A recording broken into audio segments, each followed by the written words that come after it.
Telangana youth Congress ఆధ్వర్యంలో Liberty circle Ambedkar గారి విగ్రహం ఎదుట ఈరోజు యువజన కాంగ్రెస్ తరఫున ఏదైతే సుప్రీంకోర్టులో నేషనల్ హెరాల్డ్ కేసుపై ఏదైతే రిలీఫ్ దొరికిందో నేషనల్ హెరాల్డ్ పైన సోనియా గాంధీ గారికి, రాహుల్ గాంధీ గారికి, దేశం మొత్తం ఈరోజు ఈ చర్యను కేవలం మోడీ ఏదైతే రాహుల్ గాంధీ గారిని, సోనియా గాంధీ గారి ఫ్యామిలీ పైన వాంటెడ్లీ కావాల్సుకొని ప్రజల్లో పెరుగుతున్న ప్రజాదరణ చూసి ఓర్చుకోలేక తప్పుడు కేసులు బనాయిస్తే ఈరోజు న్యాయం గెలిచింది.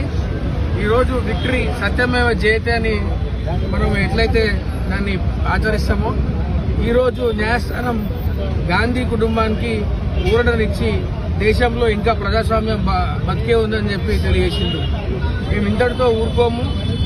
అలాగే మన్రేగా స్కీమ్లో కూడా గాంధీ గారిని తొలగించడం, ఆ స్కీమ్ పైన రకరకాల భిన్నాభిప్రాయాలు, దాన్ని నెగిటివ్ వేలో జనాలకు తీసుకెళ్తున్న బీజేపీ వైఖరిపై యువజన కాంగ్రెస్ రేపు రాష్ట్ర వ్యాప్తంగా బీజేపీ ఆఫీసులన్నింటినీ ముట్టడించాలని చెప్పి మేము నిర్ణయించుకున్నాం. రాహుల్ గాంధీ రాహుల్ గాంధీ రాహుల్ గాంధీ యూత్ కాంగ్రెస్